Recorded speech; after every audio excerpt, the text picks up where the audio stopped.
Sebelum ngaji bareng bersama Al-Mukarram Kiai Haji Bahauddin Nur Salim, mohon berkenan prakata atau sekapur sirih yang akan disampaikan oleh Al-Mukarram Kiai Haji Kausar, kepada beliau dihaturkan.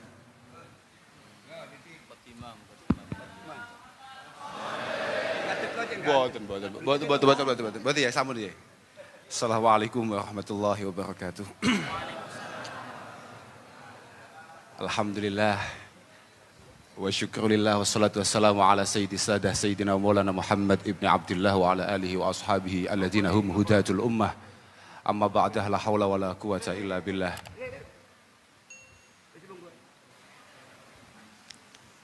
Para masyayikh, para kiai, wabil khusus Simbah Yai Agus Ali Masuri, Romo Kiai Abdul Azim Khalili, Romo Kiai Bahauddin Nur Salim, Agus Reza Ahmad Zahid, dokter, oh ngoten nggih. Oh sampun dokter ya nggih. Kok mboten tasyakuran ya? Kiai Haji Abdus Salam Sahib, niki sahibul wilayah. Sederek kawula Agus Fahim Fuad Jazuli saking Ploso. Para hadirin hadirat ingkang kawula mulyakaken. Duka napa kok siang niki menggah kula sangat luar biasa sekali. Antusiasnya sangat luar biasa sekali. Kula mboten paham, ini pada dasarnya yang sangat memiliki daya tarik, siapa ndak paham. Sangat mungkin nggih Gus Baha, sangat mungkin Gus Reza, nggih nggih.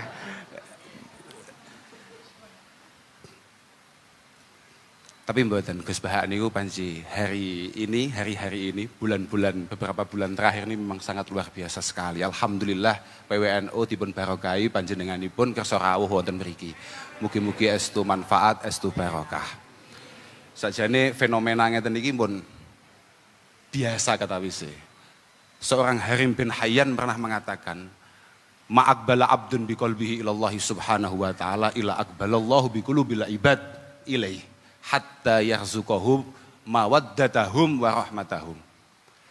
Jadi ketika ada seorang itu prioritasnya atau lakune niku karena Allah Subhanahu wa taala. Niku kalih pangeran pancen pun wonten yang ditugasi untuk membuat jenengan-jenengan ini kemudian jatuh cinta, jenengan-jenengan ini kemudian nampi keberadaan beliau, membutuhkan beliau. Niku pancen ngoten niku. Cara bahasane Gus Ali sejalan sabda baginda Rasulullah sallallahu alaihi wasallam. Saya itu. Idza ahabballahu 'abdan. Oh pesan suci Rasulullah sallallahu alaihi wasallam. Idza ahabballahu 'abdan nada Jibril. Nalika Allah Subhanahu wa taala menika tertarik lagi remen kalih kawulane. Katakan misalnya sinten Gus Salam, ta Gus Baha napa sinten, nada Jibril. Isine nida, isine dawuh innallaha yuhibbu fulanan fa ahibbah. Allah, aku saiki lagi demen kambek Baha. Demen awakmu. Fa yuhibbu Jibril. Kemudian malaikat Jibril kemudian mencintai orang tersebut. Mboten cukup dugi mriku tok, langsung malaikat Jibril broadcast. Lho nggih. Broadcast. Fa yunadi Jibril fi ahli sama. Fi ahli sama, innallaha yuhibbu fulanan. Pangeran lagi demen kambek Gus Baha. Fa ahibbuhu. Demeno kabeh. Banjur summa yudha'u lahu al-qabul fi ahlil ardi. Amatir-amatir kaya kula jenengan ngeten langsung dibuat jatuh cinta dengan keberadaan beliau. Gus Baha niku muridnya Mbah Maimun. Piyantun sing paling luwes masalah gotak gatik matuk. Kalau oleh kemutan, kalih, memang piantun model ngeten niki, ahlul ilmi ngeten. Kami mboten paham nggih. Niki judulnya kan mahasantri. Jenengan-jenengan niki termasuk muta'alim napa ahlul ilmi wallahu a'lam. Keranten ngeten. Cara bahasane Sayyidina Ali, ta'allamu al ilma tu'rafu bih. Awakmu ngaji yo. Kamu akan mendapatkan KTS, kartu tanda santri. NO lah katakan. Tapi wa amalu bihi takunu min ahli. Kalau kamu sudah mengamalkan, lah baru awakmu ahlul ilmi. Penting. Jenengan-jenengan bukan tidak penting, sangat penting sekali. Fa innahu sayati ba'da hadza zamanun la ya'rifu tis'atu usyara'ihim al-ma'ruf. Karena habis ini akan ada masa di mana 90% orang itu enggak ngerti. Sakjane sing kiai tenan iki sapa? Iya iki lagi kiai gitu. La yanju minhu illa nuwamah. Tidak ada yang mampu selamat ketika hari itu datang kecuali nuwamah. Lah, kalau sudah ngomong nuwamah niku cara kamus niku alladzi la ya'rifu syarra wa ahlah. Wong sing babar blas gak ngerti masalah hal-hal yang negatif. Yo dudu awakmu dhewe. Contoh yang paling konkret niku menggah kok enten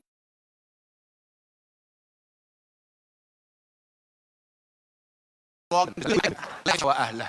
Mboten pirsa Gus Bahanu. Gus Bahanu HP-ne juadul kayak jam pegang HP ini enten jame, masya Allah luar biasa tenan. La yanju minhu illa nuwama. Tapi ulaika a'immatul huda. Ulaika a'immatul huda wa masabihul ilm. Wa masabihud dunya. A'immatul huda wa masabihud dunya. Beliaulah yang insya Allah akan menata kita, mengantarkan kita, menjadi panutan kita. Yang paling prinsip ciri ini napa dawuh Sayyidina Ali. Laisu bil masayih. Masayih jama'i misyah. Laisu bil masayih wala madzail budzur. Mereka adalah orang-orang yang sama sekali tidak provokatif dalam ucapannya. Boten suka mengumbar keburukan-keburukan orang lain. Nah inilah. Nggih. Lah balik malih teng masalah niku wau, gotak-gatik matuk niku. Kula malih kemutan. Kalih napa ingkang dipun dawuhaken wonten Bu Jeromi Alal Khatib. Al ilmu niku salah satu ahruf. Ilmu itu napa nggih cara bahasane pondok istilahnya balungan kata. Belungan kata. Napa lek bahasa Indonesia niku gak paham kula. Kosakatane niku ana telu. Ainun wa lamun wa mim. Fal ain niku tajurru sahibahu yakni sahibal ilmi ila illiyin. Sebagaimana Gus Ali tadi nanti illiyin akan dibahas oleh Gus Baha. Wa ma adraka ma illiyun. Lah niku Gus Baha sing paham. Oke. Lah saestu walam niku taj'aluhu latifa. Ora ana kiai sing ngaji tenan banjur tidak memiliki rasa kasih sayang terhadap orang lain. Gak duwe rasa welas kambek wong liya, gak ono. Mergo bahasa latif menika istilahnya adalah sahibur rifqi wal adab fil muamalah. Muhadzabul akhlak. Beliau memiliki budi pekerti yang baik. Niku latif. Wal mim niku taj'aluhum malikan 'alal ibad. Mim mampu membuat sahibul ilm menjadi pemimpin untuk kita semua. Fabi barakatil ngeten. Fayu'tihillahu bi barakatil ain al izzah. Pun yen pirsa piyambak. Bagaimana Gus Baha? Wus anggere wong pengen ngejak foto, anggere wong pengen sungkem. Wa bi barakatil lam yu'tihi al-latafah. Jenengan pirsa piyambak dawuh-dawuh adem. Sopo koyok potensi surga. Adem. Loh, sopo ae. Tapi nggih cocok lho, cocok. Kanten napa meneh ngeten iki pun pasti. Mangkana fitolabil ilmi kanatil jannah fitolabih. Wong kok pas ngaji, iku tulisan status WA on the way surga. Lho saestu, sudah saya dina ali bantah dosa awakmu. Coba bahasa Gus Bang bantah neraka. Lha tenan iki. Wakade temriku niku terus dipun terasaken kalian Sayyidina Ali. Fabi barakatil lam fayu'tihillahu bi barakatil lam al-latafah. Wa bi barakatil mim menika al mahabbata wal mula'amata wal mahabah. Dengan mimnya saja, mime al ilmu tok menika orang sahibul ilmi, seorang alim menika kemudian dicintai, serba luwes, serba matuk. Model pripun mau matuk. Gus Bah ini kan biyen pacane yo sing ngene-ngene iki tok. Luwes ora karuan. Arep lungguh nang dia pantes. Modele piye cetuk sapa ya wis ngeten iki bentuke, tapi panggah menarik dan tetep wibawa. Al-mahabah. Nggih mugi-mugi kita sedaya minal katutin. Mugi-mugi sedaya kita menika termasuk ahli ilmi, ahli khair. Lan ngajine awake muga-muga manfaat. Artinya memang benar-benar anggene awake dhewe ngaji. Kula beberapa waktu yang lalu ini sempat ningali seratan Gus Satok Lirboyo. Jadi man talabal ilma liya'mala bihi menika kasarahu ilmu wa man talabal ilma li ghairil amal menika zadahu kibron. Amal niku penting. Seberapapun panjenengan sering ngaji dateng Gus Bah, mesti nyen arep sare ngaji Gus Bah, nang mobil ngaji Gus Bah, nang dindi ngaji Gus Bah, muga-muga sedikit banyak ada yang panjenengan amalkan. Fa'amal walau bil usyrikaz zakah tahruj binuril ilmi min julumat. Dawe ya Allah ya Rabbi ya Karim Hudzaifah ibn al-Yaman dipun dawuhaken ten mriku niku. Awakmu kabeh innakum fi zamani man cara redaksi niku ngoten Pak. Kula niki gak pati iso bahasa Indonesia nggih. Innakum fi zamani man taraka bi usri ma ya'lam halak. Niki nalika Hudzaifah ibn al-Yaman dawi santri-santrine. Awakmu kabeh berada di masa di mana kamu meninggalkan 10% saja dari apa yang kamu ketahui, kamu akan hancur, kamu akan cilaka, kamu akan dihisap akan itu. Tapi wasayati zamanuman amila bi usri ma ya'lam naja. Akan ada masa di mana mereka melakukan 10% saja dari apa yang ia dengarkan, dari apa yang ia lihat, insya Allah selamat. Lah niku awake dhewe Pak, niku awake dhewe. Penting banget kita menika mendapatkan panutan, mendapatkan guru yang tepat. Karena situasinya hari ini kayak seperti ini. Pundi-pundi niku macam-macam guru. Lah niku tunggu delok guru sing sanate jelas Pak. Ojo sak-sake Pak. Ojo sak-sake. Jangan kemudian karena panjenengan misalnya nuwun sewu iso maca Arab utawa iso paham bahasa Arab kemudian panjenengan gak golek guru. Dawi Ibnu Khaldun niku, "Malam yusyafi aliman bi usulihi fayakinuhu fil muskilati dzununu." Orang yang sama sekali tidak pernah bertemu dengan gurunya, tidak pernah musyafahah. Napa nggih bahasa Indonesia gak roh? Tatap muka. Bertatap muka, mboten nate ngerti kalih gurune. Apa yang mereka yakin itu pada dasarnya hanya sebuah perkiraan-perkiraan yang sama sekali bukan keyakinan. Lah Gus Bah niku kan teng pundi-pundi ngaji, saenten kiai teng mriki niki kabeh duwe guru, kabeh duwe sanad sing jelas. Kabeh jelas niku. Gus Bah niku kan titik-titik dawuh. Cara guru kula Mbah Maimun, cara guru kula Mbah Maimun. Mesti ngoten niku. Watak santri niku ngoten niku. Pancen kudu ngoten niku. Lek mboten ngoten niku malah bahaya banget. Lha meneh kok guru kula Asy-Syaikh Al-Allamah Gogel radhiyallahu taala anhu. Waduh. Wis ngajine Gogel, translate terjemahan, komentar. Masya Allah. Kan mesakne Gus Salam sing ngaji puluhan tahun. Penghinaan nih. Lho saestu niku. Pelecehan. Mugi-mugi mangkin ngaos Gus Bah saged kita resapi dengan baik dan pada akhirnya nanti bisa kita amalkan. Kula kinten cekap niku saged kula aturaken nyuwun pangestu Gus. Mugi-mugi semangat awake ngaji niki mboten namung kanten panjenengan mawon tapi nggih setiap kali diajak ngaji bolo-bolo niki semangat sedaya. Kula kita cekap niku akhiran wal afu minkum. Wassalamualaikum warahmatullahi wabarakatuh. Hadirin jamaah rahimakumullah berbahagia, untuk selanjutnya ngaji Mahasantri Milenial. Dalam hal ini sepenuhnya akan saya serahkan kepada moderator, kepada Al-Mukarram wal Muhtaram Dr. Kiai Haji Reza Ahmad Zahid, pengasuh Pondok Pesantren Lirboyo. Kami haturkan.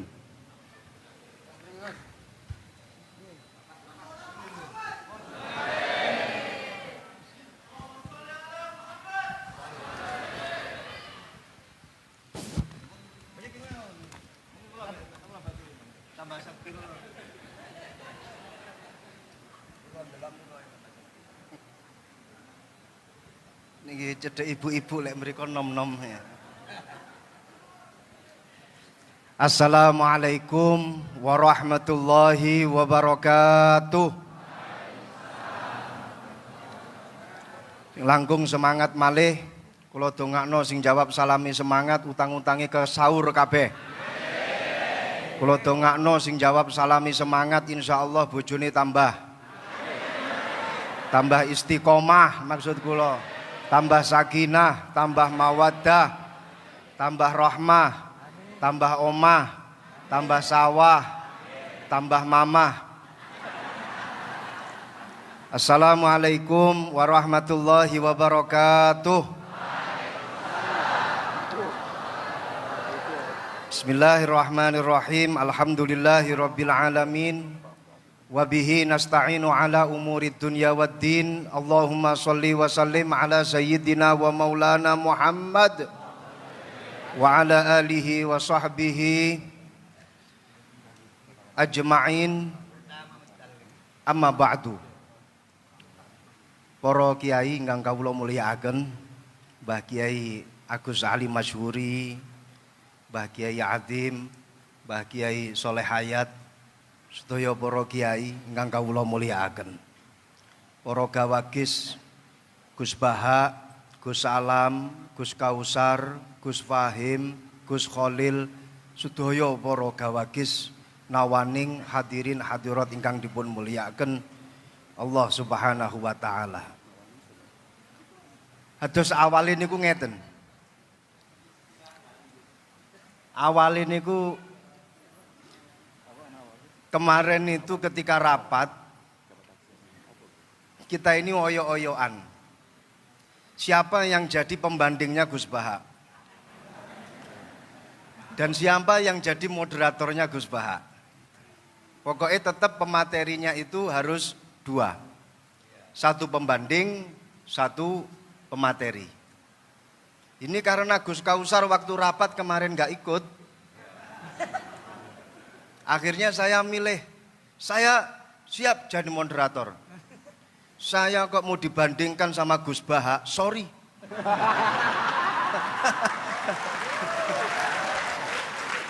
Bukan level saya. Bukan level saya siap jadi moderator. Saya kalau dibandingkan sama Gus Baha, itu sama saja kamu membandingkan bainas sama wasumuris sad. Kamu sama saja membandingkan antara langit sama sumur sad. Jadi akhirnya kemarin keputusan rapat, saya berhasil memegang tongkat moderator dan pembandingnya Gus Baha ini adalah Gus Kausar. Dan acara ini aneh, moderatornya ditaruh di tengah.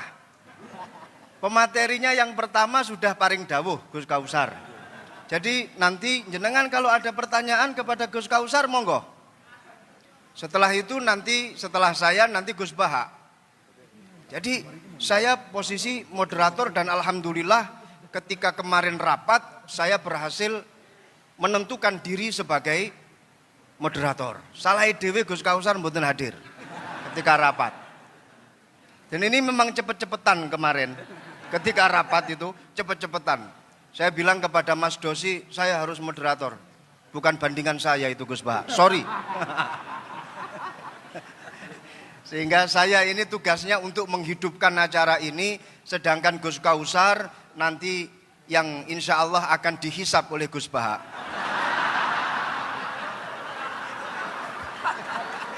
Saya jadi teringat. Tepuk tangan untuk Gus Kausar nggak apa-apa. Saya jadi teringat di dalam kitab Yaqutun Nafis, Syarah Yaqutun Nafis. Itu ada satu cerita yang ditulis oleh Al-Habib Ahmad Umar Asyatiri. Habib Ahmad bin Umar Asyatiri ini diperintah oleh gurunya, Al-Habib Abdullah bin Umar Asyatiri. Habib Abdullah Asyatiri romonipun Al-Habib Salim Asyatiri, Al-Habib Hasan Asyatiri. Beliau nulis kitab Yaqutun Nafis. Kitab ini disyarahi oleh putra beliau yang bernama Muhammad bin Ahmad Asyatiri. Di situ beliau menceritakan ada seorang sayyid ini punya 2 amat. Suatu ketika 2 amat itu diajak tidur bersama. Amat, saya tidak akan menjelaskan amat itu apa dan apa yang dilakukan oleh sayyid dengan kedua amat itu.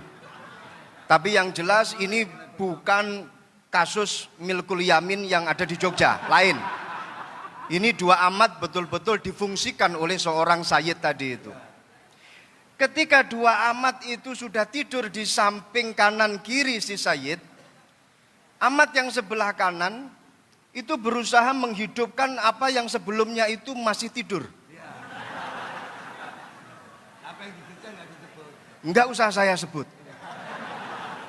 Setelah yang mati sebelumnya itu hidup, amat yang satunya yang sebelah kiri itu langsung naik ke atas dan menikmati yang sudah hidup tadi itu. Akhirnya kedua amat itu berdebat. Kamu kurang ajar, kok sudah bisa memakai padahal saya yang menghidupkan. Di dalam bab Ihyaul Mawat, barang siapa yang menghidupkan bumi yang masih mati, maka dia berhak untuk SHM. Berhak untuk punya surat hak milik itu. Amat yang kedua bilang, enggak bisa. Di dalam babus Soed, kalau kita sedang berburu, siapapun yang berburu, tapi kalau dia yang mengenai sasarannya, maka dia yang menikmati. Nah, ini kedua amat berdebat. Yang satu dengan hujah Ihyaul Mawat, yang satu dengan hujah babus Soed. Dua-duanya kemudian eker-ekeran, dan alhamdulillah si Sayyid paham dengan bahasa fikih, paham dengan pembahasan fikih. Alhamdulillah kedua amat tersebut kemudian dibebaskan, dimerdekakan oleh si Sayyid. Nasib saya dengan Gus Kausar sama. Saya yang Ihyaul Mawat, beliau yang Soed. Saya yang menghidupkan, beliau nanti yang menikmati Gus Baha.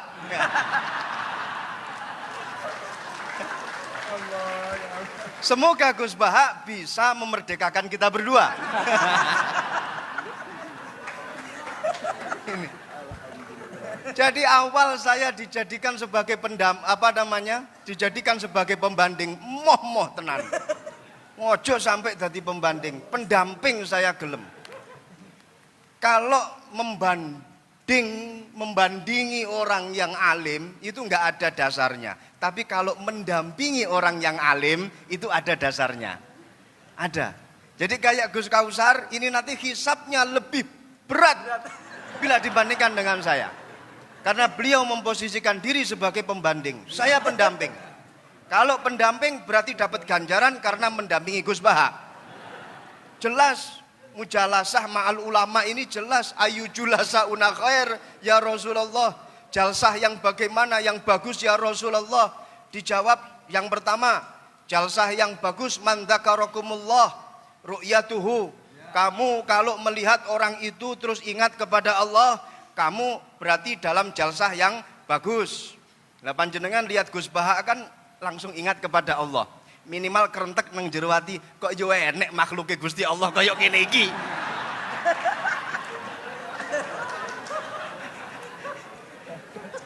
Yang kedua, dawuhnya Rasulullah, man zada fi ilmikum mantikuhu. Jadi lek ngrungokno omongane Gus Baha mesti tambah ilmune. Apa maneh Gus Baha itu kalau ngomong itu mesti diwolak-walik. Masya Allah, sehingga memberikan angin segar kepada kita ketika kita pada posisi yang terpepet. Beliau itu saya ingat ketika beliau dawuh masalah medsos, yang Gus Ghafur itu bilang kita jangan sampai menjadi objek korban medsos. Gus Baha malah berpikir sebaliknya. Kata siapa kita menjadi victim dari medsos?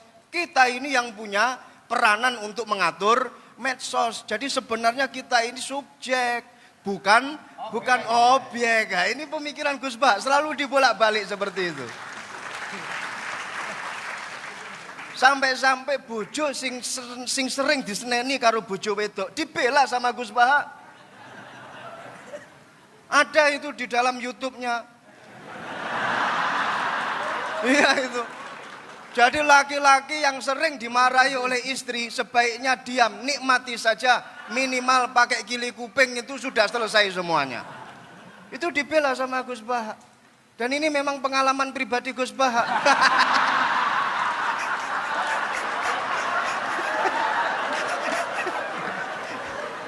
Itu yang saya herankan. Ngono kuwi lho ya nemu dalile. Inna aksara ahlil jannah al bulhu. Ngono ya digawe. Sesungguhnya penduduk terbanyak di surga itu wong-wong goblok. Ya Allah, sampai wong goblok kayak dibelani karo Gus Baha. Jadi memberikan angin segar kepada kita-kita yang bodoh. Kelak nanti di akhirat kita akan reunian di surganya Allah. Amin, amin. Jadi ini saya melihat beliau ini sudah ahlul hikmah. Tapi bukan hikmah masalah perdukunan, bukan. Ahlul hikmah. Sudah apa namanya at-takamul fil fahmi al-aqiq wal ma'rifah wal khibrah. Jadi antara pemahaman beliau dengan ma'rifat beliau, muga-muga jadi wali, minimal wali murid. Dan juga khibrah, pengalaman beliau ini sudah tampak semuanya. Ini intelektual yang sebenarnya ya seperti Gus Baha ini. Jadi nggak usah melihat casingnya saja, yang penting pulsanya. Nggak usah melihat casing. Beliau ini adalah the real intellectual person who engage in critical thinking, research, and apa namanya reflection about society. Rodok lali nih. Gus ini Gus Baha ini. Jadi duwe pemikiran kritis, terus matur ngoten duwe pengalaman, sampai pengalaman karo bojo ya sak pirang-pirang, diseneni bojo ya tetep meneng wae. Muga-muga dikancani karo singa loro kaya dene Imam Ahmad Al-Badawi. Beliau ini kemana-mana selalu bawa pengawal. Yang mutu-mutu ini bawa pengawal. Sudah itu sebagai pengantar pendamping. Sekarang kita masuk pada materi inti. Monggo Gus Baha, jenengan mau ngomong apa saja monggo. Mau mengkonter apa yang telah didawuhkan oleh Gus Kausar, saya malah alhamdulillah. Silahkan, saya hanya sekedar wasilah menghidupkan acara ini saja. Dengarkan baik-baik, HP di silent. Ya, kalau kentut usahakan jangan sampai bersuara. Usahakan jangan sampai mambu entute. Kepada beliau kami persilahkan. Tepuk tangan, nggak apa-apa, nggak apa-apa, nggak apa-apa.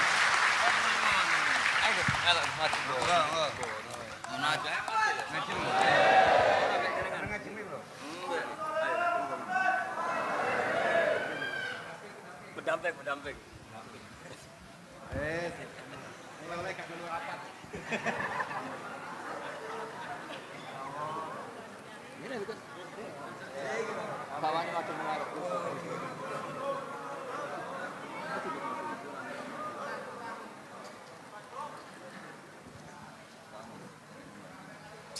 Assalamualaikum warahmatullahi wabarakatuh.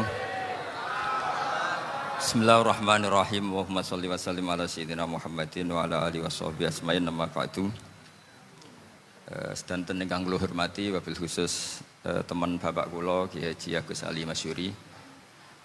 Beberapa kiai yang tanpa ngurangi rasa hormat, saya hormati semua. Ini ada beberapa Gus. Ini saya ngaji insyaallah seperempat jam. Seperempat jam, nanti yang menghisap Gus Kausar berapa Gus? 10 menit. 10 menit. Begini, sebetulnya saya membela semua umat Islam itu ahlul jannah. Karena saya ini ibarat marketing. Kalau orang Kristiani itu kan setiap orang mati sudah tenang bersama Bapak di surga. Jadi kampanye itu menarik sekali. Sementara kita sudah kiai, sudah imam masjid, sudah ulama, masih saja dikhawatirkan su'ul khotimah. Ini kalau kampanye ini tidak imbang, ini nanti saya takut kalah. Makanya saya bilang pokoknya semua orang mukmin itu ahlul jannah. Karena memang asli hadisnya seperti itu, man qala la ilaha illallah dakhalal jannah. Bahwa kemudian ada beberapa kiai yang mungkin wataknya itu pesimis, kemudian bikin sekian aturan-aturan yang sebetulnya itu cerminan dari pesimisnya, terus akan-akan masuk surga itu susahnya bukan main. Nah itu saya tidak setuju, karena tadi pasti kalah dengan kampanye sebelah yang setiap orang mati dibilang sudah tenang bersama Bapak apa? Di surga. Jadi ini penting. Terus kedua saya bilang agama ini sudah begitu baik. Masa kunci surga sudah dibocorkan miftahul jannah la ilaha illallah. Masa sudah pegang kuncinya nggak jadi masuk surga itu kan aneh. Ya sudah masuk saja, tapi tidak usah minta bantuan saya, masuk aja, kan sudah pegang kuncinya. Terus ketiga, kenangan terburuk saya ketika jadi kiai itu gini, saya ada beberapa guru SD datang ke saya, ini agak-agak masalah besar. Gus boleh enggak buka ujian nasional yang masih disegel? Semua guru bilang enggak boleh, itu kriminal kan. Ada satu guru yang bikin analogi agak kacau. Boleh saja. Wong ujian di kuburan saja dibocorkan para kiai enggak apa-apa. Itu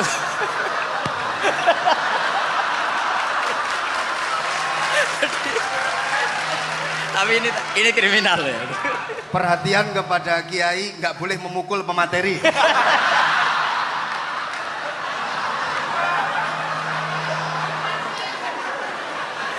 Jadi tentu itu analogi yang salah kan. Marrobuka kan, Tuhan kamu siapa, Nabi kamu. Tuhan kamu siapa, Nabi kamu siapa, imam kamu siapa. Ini kan sudah dibocorkan oleh para kiai. Artinya apa? Nak raiso jawab kebablasan gitu. Terus guru ini berpikir kalau ujian akhirat sekrusial itu saja bisa dibocorkan, kenapa ujian nasional tidak boleh? Tentu ini kias yang salah, saya tidak ngajari seperti itu. Tapi saya ngajari ke kalian betapa mudahnya masuk surga. Kunci jawaban sudah dikasih, kunci pintu masuk sudah dikasih. Kok sampai tidak masuk, ini kebablasan. Paling salah gurunya. Jadi ini kenapa saya sering cerita orang mukmin semuanya itu min ahlil jannah, itu saya jamin. Sama tidak usah takut su'ul khotimah, tidak usah takut berlebihan seperti itu. Karena setahu saya, setidaknya saya mewakili ulama zaman ini, rata-rata guru kita ini bermadhab syadzili dalam berkeyakinan berpikir tentang Allah. Di antara ini yang mulai saya ngomong serius, supaya tadi kan guyonannya sudah diambil Gus Reza sama Gus Kausar. Saya tahu kenapa mereka guyon, kalau ngomong serius takut kalah sama saya.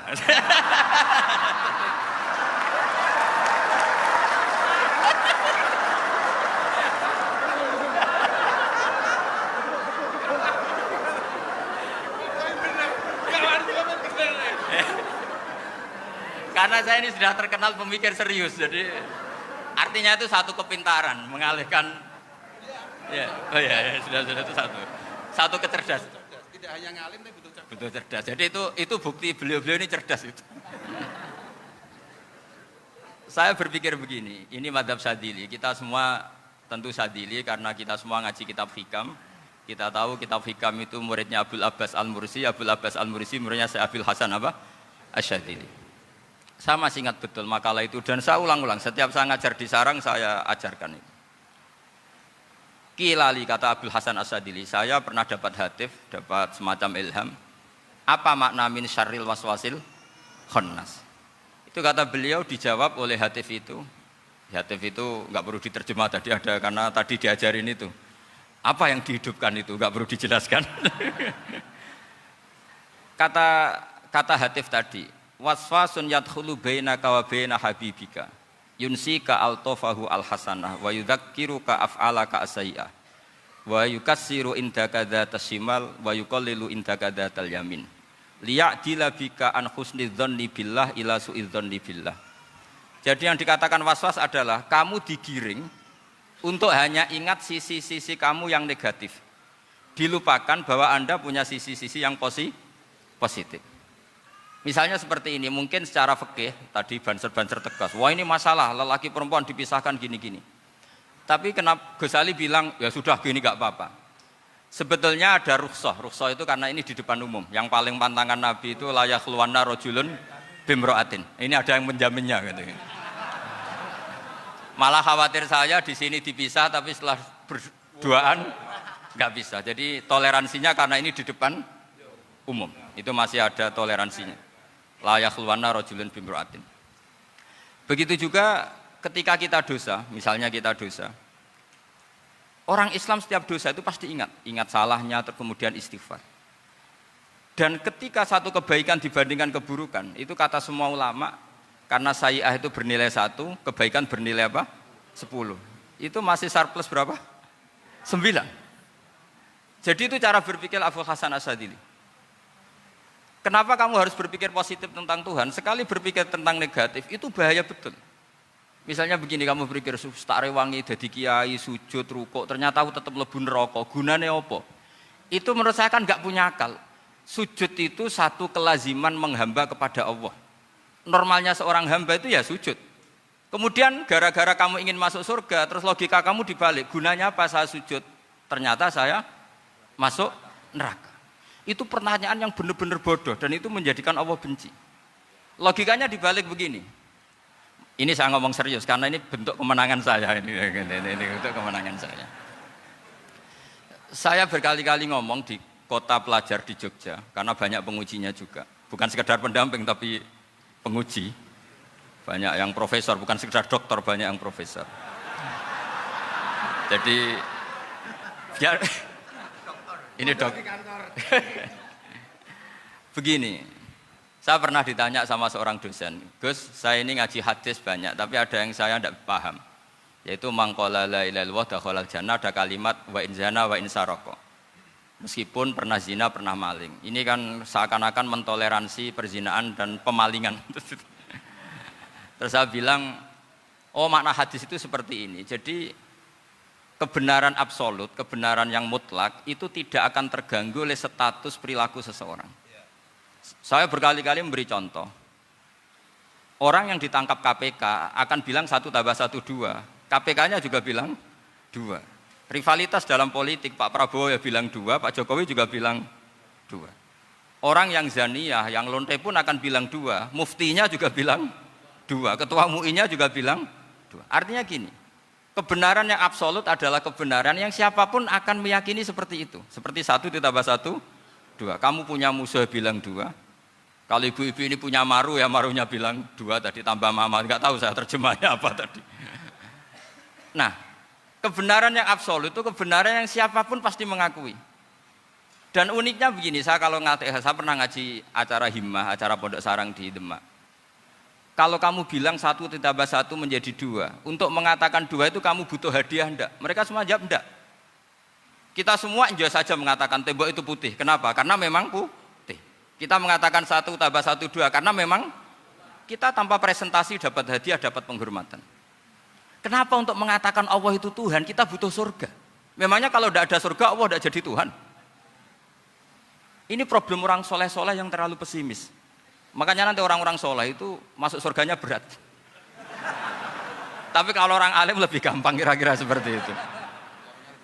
Iya, karena kan imannya lebih bagus. Dalam hadis qudsi, Allah ini yang dibuli orang-orang soleh. Laulam akhluk jannatan wala naron alam akun ahlan an uto'ah. Dalam hadis qudsi itu.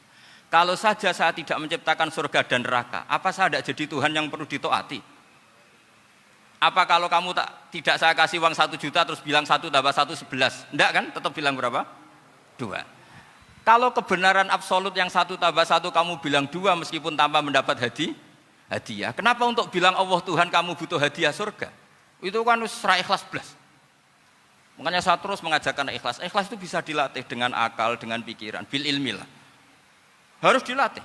Nah di sini ini momen atau makna yang mestinya harus difahami wa in zana bahwa kalimat ini sah meskipun dilafatkan seorang yang pernah zina. Sama seperti 1 + 1 2 sah, diucapkan siapa saja sah. Dan siapapun akan mengucapkan itu secara ikhlas. Ini penting saya utarakan. Sehingga setelah ada firqah-firqah takfiri yang mengatakan orang megang keris itu syirik, ke kuburan syirik, ini syirik. Itu salah besar. Salahnya adalah tadi kalimat-kalimat atau kebenaran-kebenaran absolut ini sudah jadi sibghatullah man ahsanu minallahi sibghah. Kalimat ini begitu absolut di hatinya orang mukmin. Sehingga ketika terganggu oleh hal-hal yang adat istiadat kayak pegang keris, kayak apa, ini tidak mengganggu. Tetap kualitas iman ini di atas keyakinan adat membawa apa keris. Kalau orang membawa keris menjadi syirik karena percaya sama makhluk. Orang misalnya kejawen kalau nggak bawa keris nggak nyaman. Orang kota itu kalau nggak bawa ATM juga nggak nyaman. Itu tidak dihukumi syirik. Kamu pergi lupa bawa HP nyaman enggak? Enggak, kenapa enggak dihukumi syirik?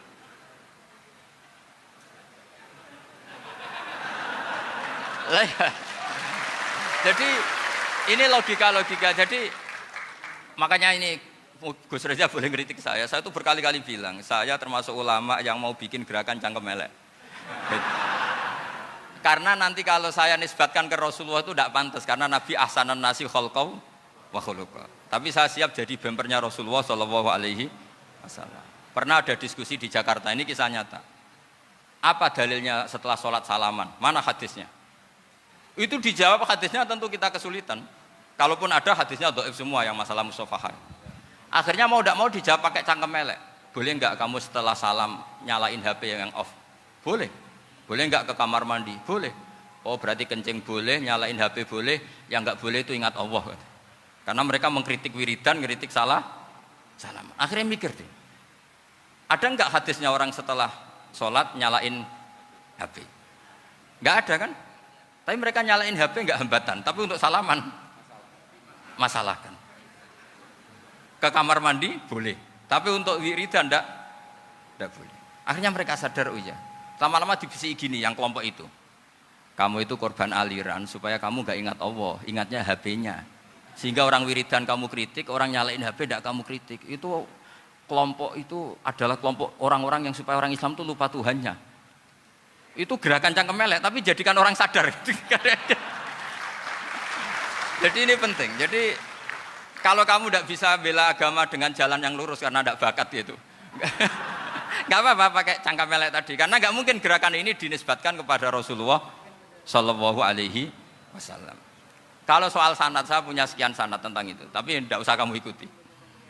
Ada orang tanya, ya, Pak Kiai kalau setan dibakar di neraka panasan enggak? Ya panasan. Lo kan setan dari api, ngapain harus panasan? Kan materinya sama. Terus Kak Kiai tadi gak kesulitan, dia ngambil pasir, disawur di wajahnya. Wah sakit Kiai, kamu kan dari tanah, kena tanah kok. Jadi itu ada sekian, artinya gini ya, kalau kesulitan jawab pakai baik-baik ya sudah pakai cangkem elek itu aja kan. Nah, tapi tentu kan gerakan ini tidak mungkin dinisbatkan kepada para nabi. Tapi saya pastikan meskipun nggak bisa dinisbatkan kepada para nabi dari segi cangkem elek tadi, tapi secara semangat itu sama. Saya punya sekian contoh. Benar Gus Riza tadi gojok saya ngawur-ngawurnya itu masih punya sanad. Itu pas saya ngawur pun masih punya apa? Sanad. Nabi Ibrahim itu ketika faja'alahum juzatan illa kabiralahum itu si berhala paling besar dikasih kapak. Ketika mereka geger, ini siapa yang berhala kecil? Kata mereka, sami'na fatay yadhkuruhum yuqalu lahu Ibrahim. Ya kira-kira Ibrahim lagi. Terus setelah Ibrahim didatangkan, siapa yang melakukan ini semua? Ini jawaban Nabi Ibrahim, bal fa'alahu kabiruhum hadza. Ya tanya yang bawa pedal, saya kan enggak bawa kan. Terus kata orang-orang, otak kamu itu di mana? Masa berhala disuruh nanya, kan enggak bisa ngomong. Ibrahim kembalikan, uffil lakum wa lima ta'buduna min dunillah. Lalu otak kamu di mana? Sudah tahu enggak bisa ngomong kok disembah gitu. Itu ada kata uffin loh. Uffin itu kalau diterjemah kira-kira ya agak-agak jancuk gitu. Kira-kira ya kira-kira seperti itu. Jadi Sekarang dalilnya jancuk apa Gus?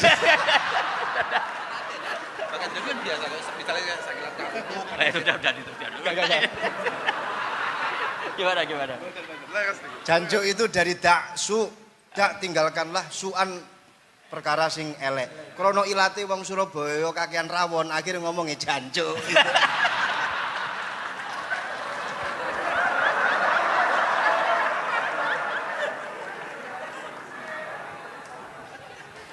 Jadi mulai dulu melawan kebatilan itu harus pakai logika yang vulgar. Karena memang nggak mungkin dengan bahasa-bahasa priayi itu nggak mungkin. Dan ini penting saya utarakan. Nah, kalau nanti nggak mungkin dinisbatkan kepada Rasul karena Nabi adalah ahsanan nasi khalqa wa khuluqa, kita yang ngambil alih saja. Gus Reza, saya, Gus Kaustan ini cara cangkem elek kan pantas. Luas. Selain bakat ya sudah natural. Karena memang itu cara kita menjelaskan kebenaran. Saya ulang lagi, itu cara kita menjelaskan apa? Kebenaran. Mau tidak mau. Saya pernah ditanya sama seseorang, Gus, beberapa nabi itu kan poligami. Poligami itu bukti hiperseks. Karena yang tanya itu orang nasionalis yang nggak pati senang Islam. Terus tak balik tanya, perempuan itu makhluk lemah enggak? Iya lemah. Kalau nolong lama satu itu gimana? Ya baik. Kenapa nolong dua jadi tidak baik? Harusnya kalau nolong tiga tidak baik. Tapi saya tidak dukung poligami. Nah, ini cerita saya. Setidaknya mereka jadi ingat. Saya itu pernah ditanya agak-agak orang ateis. Dia benci Islam tapi neliti Islam. Pertanyaan kedua, kenapa dalam perang itu seakan-akan Nabi itu perampok? Hartanya orang kafir disita kemudian menjadi ghanimah. Itu kan kayak ngerampok. Terus saya tanya gini, kalau ada penjahat ke rumah kamu kemudian pakai senjata api, setelah kamu ringkus, itu senjata api kamu kembalikan apa kamu sita? Oh ya saya sita, kalau tak kembalikan dipakai ngerampok lagi. Ya sama seperti itu, kalau kekuatan mereka dikembalikan akan dipakai kekuatan mereka lagi. Jadi ya lagi-lagi ini kemenangan orang serius. Karena nanti guyonnya sudah dintekno sama Gus Safa sama Gus Riza. Nah, kenapa saya ngajar begitu rileks, begitu santai? Karena pikiran saya sederhana. Fa innal uqula muttarratun ila qabilil haq. Akal sehat pasti dipaksa menerima apa? Kebenaran. Sehingga kebenaran itu tidak usah kamu ngomongkan secara serius, secara tidak perlu. Kebenaran itu mudah diterima. Saya itu pernah ngaji berkali-kali di Jogja di mana-mana sampai ada buku seorang dokter nulis tesisnya itu bangga lagi menjadi muslim setelah ngaji saya itu. Karena saya menerangkan itu ringan. Orang Islam itu harus mencintai Allah. Ciri utama cinta itu tidak tegang, rileks. Saya bilang begini, kalau kamu pernah 1 tahun digratisi orang rumah, makanan, kamu kira-kira itu mudah nggak mencintai orang yang berjasa sama kamu minjemin rumah dan kasih makan gratis? Mudah kan? Apalagi kita ini mudah mencintai orang yang minjemin mobil 1 tahun, ngasih rumah 1 tahun, apalagi selamanya. Kenapa kita tidak mudah mencintai Allah yang memberi kita bumi, air, oksigen, semuanya kita dikasih Allah. Akhirnya mereka mikir, wong mencintai seseorang yang ngasih dalam durasi 1 tahun saja mudah, apalagi mencintai Allah yang ngasih kita tanpa batas. Itu disebut walladzina amanu asaddu hubbal lillah. Orang mukmin itu mudah sekali mencintai Allah. Caranya dilatih tadi. Kita mudah mencintai orang yang berjasa sama kita. Kenapa tidak mudah mencintai Allah yang tentu jasanya lebih besar? Nah, karena akhir-akhir ini banyak orang yang terlalu nazir, terlalu kata Nabi kan basyiru walatu nafiru yasiru walatu asiru. Sehingga saya bikin gerakan. Pokoknya semua orang mukmin pasti masuk surga. Nanti soal ada kesalahan-kesalahan kecil yang menjadikan orang su'ul khotimah itu sifatnya kehati-hatian. Jangan menjadi hukum. Hati-hati itu tidak menjadi hukum. Kalau kamu nyupir hati-hati itu bukan berarti pasti kecelakaan, enggak. Hati-hati itu ya hati-hati saja, tidak menjadi hukum. Ini penting saya utarakan karena kubu sebelah kampanyenya sudah tadi, setiap mati pasti tenang bersama Bapak di surga. Sementara kita mau kampanye, kamu sholat tidak mesti diterima, haji tidak mesti diterima, jadi kiai tidak mesti masuk surga. Coba kalau kita kampanye gitu terus, yang mau jadi muslim itu siapa? Jadi ini sudah tak perhitungkan matang-matang, saya milih macam seperti itu. Ya ini saya pikir sudah, ini pembandingnya supaya punya waktu. Saya suka sekali. Nah ini yang sesi terakhir ya, sesi terakhir. Saya akan cerita fikih karena Nyun sewu Gus, ada iklan sebentar dari ibu-ibu, pentolan mic kurang dekat ke mulutnya Gus Baha. Sehingga suaranya tidak terdengar sampai ke belakang. Oh, gitu, pentolannya ya? Didekatkan Gus ke mulut. Ini kalau ngomong konotasinya itu mesti nyerempet. Sudah sudah ahlinya di situ. Ya malah ada di situ.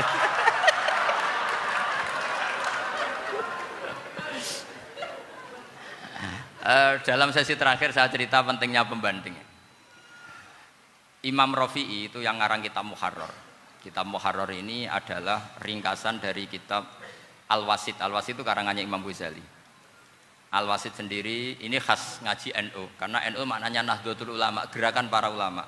Jadi kalau nggak ngerti alim-alim seperti itu ya ada NU. Sebenarnya sampai itu pasnya Nahdlatul Ummah, gerakan umat. Tapi kan sudah jadi partai politik Nahdlatul Ummah.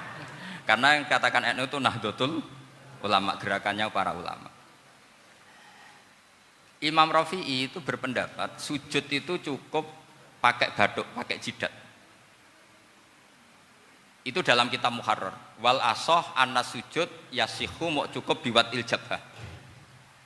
Ketika Imam Nawawi mentasih kitab Muharrar namanya Minhajut Thalibin, itu mengkritik Imam Rafi'i. Kata beliau, sujud itu untuk sah harus melibatkan 7 anggota karena berdasar hadis umirtu an asjuda ala sabati a'zumin, yaitu al jabhah wal yaden warubaten wal kodamen, yaitu jabhah 2 tangan, 2 lutut dan 2 kodamen. Akhirnya saya ngecek di kitab asli Imam Rafi'i termasuk Ashabut Tarjih dan Imam Nawawi, 2 orang ini khilaf. Kan nggak mungkin kita sebagai musohehnya karena yang khilaf ini 2 ulama besar, satu Imam Rafi'i, satu Imam siapa? Nawawi. Kita tidak bisa hanya mengikuti Fathul Mu'in yang mengatakan idza khtalafan Nawawi wa Rafi'u qudiman Nawawi, tidak bisa karena Imam Nawawi ini sering nginduk sama kitabnya Imam Rafi'i karena senior Imam Rafi'i. Setelah saya cek di kitab kitab asli Mamba ya, satu sumbernya semua mazhab apa? Syafi'i. Ternyata Imam Syafi'i nak ngedikan hanya begini. Wa uhibbu, saya suka setiap orang Islam sujud itu melibatkan 7 anggota karena itu aman, pasti sah. Tapi wayah tamilu kata beliau, tapi mungkin saja sujud hanya watul jabah itu sah. Kenapa kata Imam Syafi'i? Liqaulihi sallallahu alaihi wasallam atau li du'aihi apa sallallahu alaihi wasallam fi sujud sajadalaka wajhi wa sam'i wa basori. Nabi ketika sujud itu hanya berdoa, ya Allah sujud kepada engkau wajhi wa sam'i wa basori. Nabi tidak menyebut wayadi wa rubati wa qadami. Sehingga saya berkali-kali bener kata Gus, saya ini pembela umat sing sujute 7 anggota ya taklem pantes dadi Rais Suriah. Itu. Yang sujute bathuk tok ya tetap sah ngikuti mazhabnya Imam Rafi'i. Meskipun itu tidak saya anjurkan. Tentu tidak saya anjurkan. Alasannya Imam Syafi'i tadi, Rasulullah pernah berdoa dengan kata-kata sajadalaka wajhi, bukan diteruskan wayadi warubati wakoda. Sehingga fal khilaf huna bakin ala khiddati kalau dalam bahasa fikih. Khilaf biar tetap sesuai aturan khilaf masing-masing. Enggak perlu kamu menggugurkan pendapat Rafi'i yang mengesahkan sujud hanya pakai jabah. Ini penting karena tadi seperti saya katakan, yang sujud anggota itu ya masuk swarga mergo pintere.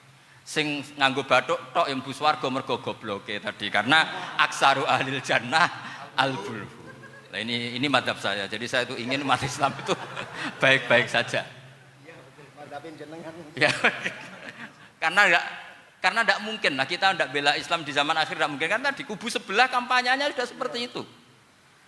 Kalau kita ngomong ikhtiyat, kiai ra mesti mlebu swarga, sing salat ngethuk ra mesti husnul khotimah, wah akan jadi repot. Saya ini pengagum teori ikhlas, dilatih bil ilmi, saya ulang lagi dilatih bil ilmi.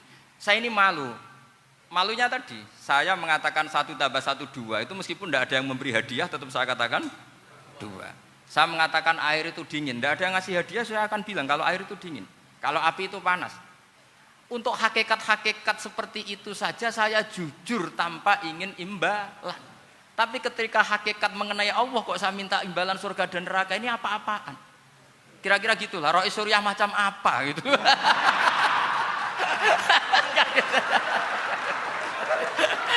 Ya saya kira demikian. Assalamualaikum warahmatullahi wabarakatuh. Waalaikumsalam warahmatullahi wabarakatuh. Alhamdulillah. Baru kali ini ada seminar yang dikritik terus sama pemateri itu pendampingnya. Mestinya pembandingnya. Tapi luar biasa para milenial semuanya, Masya Allah, terlihat wajah-wajah surga di majelis ini.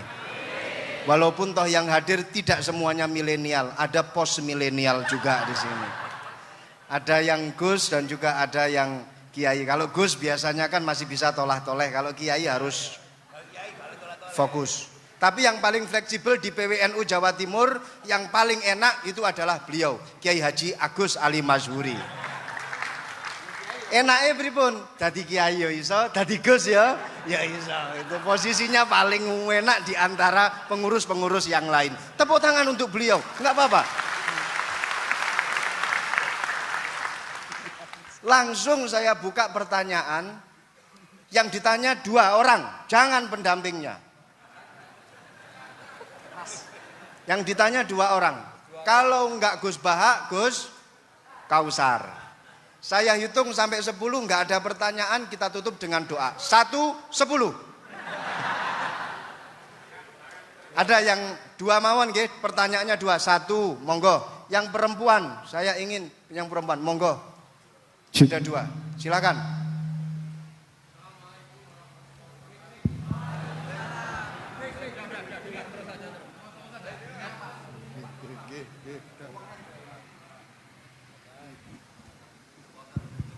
Bismillahirrahmanirrahim. Assalamualaikum warahmatullahi wabarakatuh.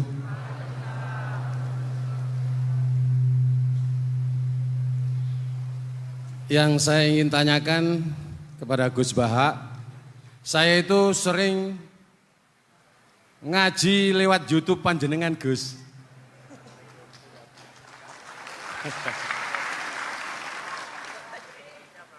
Insya Allah ilmu saya tambah walaupun tidak banyak.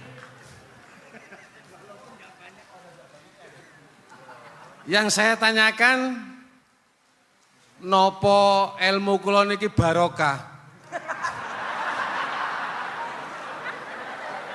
Yang pertama, karena saya ngaji lewat YouTube panjenengan, saya tidak izin. Untuk itu hari ini saya izin panjenengan. Mudah-mudahan ilmu ingkang saya dapat dari panjenengan niku saged barokah. Niku Gus.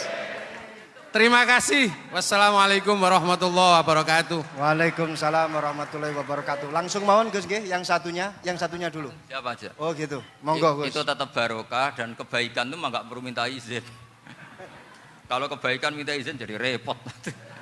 Jadi kalau dalam kitab fikih disebut iktifaan bil idzni syar'i, karena syara akan selalu memberi izin sama kebaikan. Itu udah hanya masalah YouTube sampean. Tadi melihat wajah Gus Ali ibadah, pamit dulu.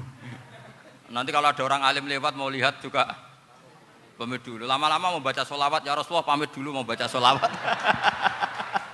Jadi semua kebaikan itu cukup iktifaan bil idzni syar'i. Ya jelas ini ya.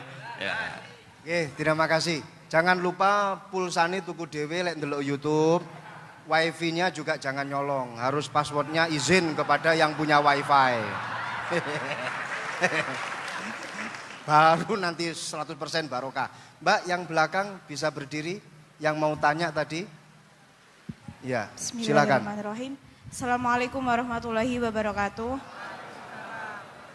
Mohon izin Yai Gus, saya di sini mau tanya, selain sebagai pelajar santri, saya juga sebagai seorang mahasiswi di salah satu universitas di Surabaya. Yang saya tanyakan sebagai pemuda milenial, kita semua tahu bagaimana keadaan demokrasi negara Indonesia saat ini. Yang saya tanyakan bentuk dari hubul waton minal iman. Hubul waton di sini, bolehkah saya sebagai seorang mahasiswi menyuarakan pendapat saya, berjuang bentuk ijtihad demi keadilan berupa demonstrasi?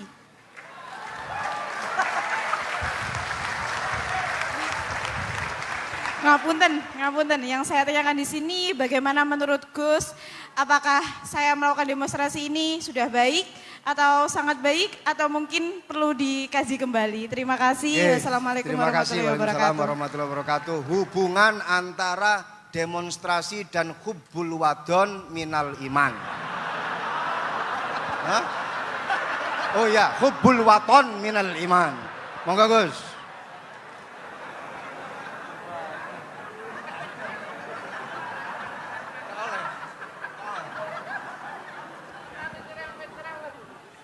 Ini benar-benar ahli. Begini kan, demonstrasi itu kan makna pokoknya itu kan apa? Memperlihatkan. Makanya demonstrasi kekuatan maknanya ya show ya, memperlihatkan satu apa? Kekuatan. Sehingga kalau dalam Islam itu ya fleksibel, asal itu tidak merugikan orang lain, tidak anarkis, tidak madarat bagi kelompok lain tentu boleh. Bahkan kalau tidak apa? Menyuarakan suara kita tentu dengan cara-cara yang tetap islami ya. Itu malah kita disalahkan karena berarti tidak ikut bertanggung jawab terhadap proses bernegara. Tapi tentu disuarakan secara konstitusional dan secara baik. Kemarin pas demo di Jogja yang ramai itu masalah rancangan KUHP itu rektor UI juga ketemu saya pamit Gus mau demo aja. Ya tapi yang baik dan sopan karena begini ya. Di Quran itu ada ayat walau la daf'u nasa ba'dahum bi ba'dil la fasadatil ard. Jadi kekuatan manapun itu harus dikontrol. Tentu kontrol itu macam-macam. Tapi tentu saya ulang lagi, jangan anarkis, jangan melakukan sesuatu yang kontraproduktif. Jadi menurut saya pernah ditanya, Gus kalau pemerintah itu didukung 90% rakyatnya bagus enggak? Ya bagus, berarti presidennya hebat, didukung mayoritas rakyat. Kalau hanya 55 ya bagus, presidennya biar tahu, biar hati-hati karena dipilih separuh lebih sedikit. Lah kok bagus semua? Ya memang harapan kita sama Allah semuanya baik semua kata saya gitu. Jadi susahnya apa sih kita melihat sesuatu itu asal agama ini kan gampang, asal tidak maksiat itu baik. Asal tidak maksiat itu baik. Ma khuyyira Rasulullah baina amrayni lakhtara aisarahuma malam yakun isman. Jadi demo itu bukan, nah kalau demo yang diharamkan sebagian fatwanya ulama tentu yang maknanya yang anarkis. Kalau yang dihalalkan tentu maknanya yang tertib. Itu biasa dalam hukum fikih. Rasulullah ngendikan A, mahmalnya seperti ini. Rasulullah ngendikan B, mahmalnya seperti ini. Karena kadang ngendikane Nabi cara zahir itu berlawanan. Misalnya Nabi ditanya, amal paling baik apa ya Rasulullah? Nyaur utang gitu. Karena biasa yang ngemplang mungkin yang tanya itu tukang. Tapi kadang Nabi jawab birrul walidain. Kadang jawab as-sholat li awwali waktiha. Karena penanyanya ini beda. Kan enggak tahu sholat. Gimana? Cinta kan enggak tahu sholat. Ya, cinta kok ora tahu sholat kata beliau. Kan gitu. Jadi ini penting saya utarakan karena zaman Nabi itu ya biasa Nabi misalnya ngendikan sesuatu itu. Terus ada juga sahabat yang memperlihatkan pendapatnya. Tapi tidak niat bantah. Masyhur itu dalam tarikh. Saya beri contoh yang masyhur itu. Nabi pernah sholat duhur itu 2 rakaat. Sebagian riwayat mengatakan asar, tapi yang lebih kuat itu duhur. Setelah 2 rakaat Nabi sholat, itu akabirus sahabat papan atas itu tidak ada yang ngendikan karena mereka sopan semua, tahu etikal.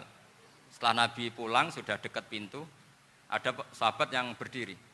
Ya Rasulullah, aku siroti sholatu amnasita. Ini sholat model kosor, apa engkau lupa? Tapi sahabat yang enggak tanya, ini niatnya malah lebih agak-agak buruk. Baguslah kalau sholat terbaru 2, berarti besok ya 2.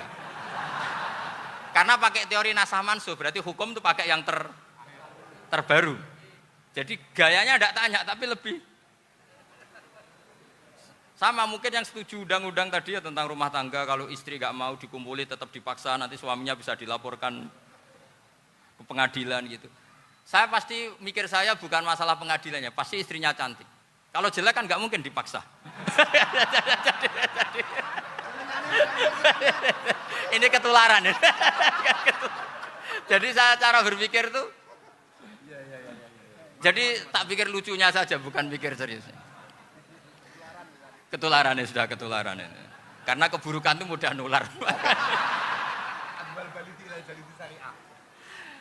Akhirnya Nabi kembali lagi, enggak, kullu dzalika lam yakun, semua itu enggak terjadi.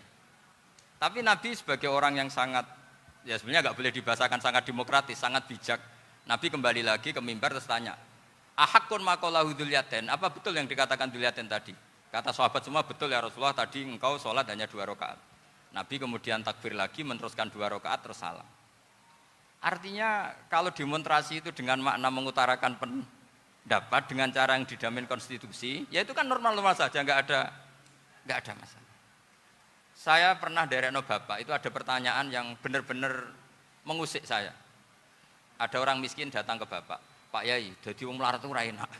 Sajane ya wis suwe dadi melarat ra enak. Itu pas Ramadan. Kenapa kata bapak? Bapak saya itu teman akrabnya Gus Ali, senengannya ya guyon, mau meninggal aja masih guyon. Bapak itu guyon terus. Kenapa aja? Sudah puasa nggak makan, buruh orang macul itu kan berat. Mau istirahat nggak boleh karena buruh orang. Enak jadi wong sugih puasa diam di rumah gini-gini terus. Terus kata bapak saya gini, enak wong melarat. Jadi wong sugih nak puasa berat. Kok sakit ya? Esok mangan pecel, awan rawon, engkau sore sidik sate. Jadi yang harus ditinggalkan itu banyak. Nak sampean kan biasa meninggalkan itu semua. Semenjak itu dia, oh iya, nak ngono podo-podo abot. Jadi hasutnya pada orang kaya terus nggak ada. Nah ini pentingnya ilmu, jadi pentingnya pendamping tadi itu. Setelah diberi jelasan, oh maturuni ternyata podo-podo abot gitu. Dia nggak tahu susahnya jadi orang kaya. Ya sama seperti tadi, ya saya puasa, kerja gini-gini, bojo sitok elek, terus dari yang bojone 4 cantik semua abot aku. Karena harus ninggalkan 4 yang cantik tadi, yang bisa menghidupkan tadi itu.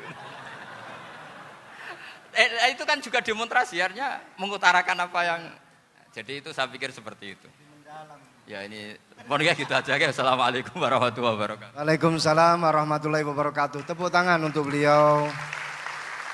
Kita doakan semoga beliau sehat walafiat, panjang umur, jembar rezeki, jembar urip, jembar awak, tambah rezeki, tambah bojo. Doa dari Kiai Agus Salim Masyuri. Saya serahkan kepada Gus Salam. Gus, ini mau dilanjut? Enggak usah khawatir, jenengan enggak akan dihisab. Iya, ini dilanjut atau sudah off sampai di sini? Sambun? Sambun? Lanjut? Gus Bah, ada acara pesawat jam berapa nanti, Gus? Pripun Yai? Doa mawon. Sampun nggih? Monggo saya serahkan kepada. Assalamualaikum warahmatullahi wabarakatuh.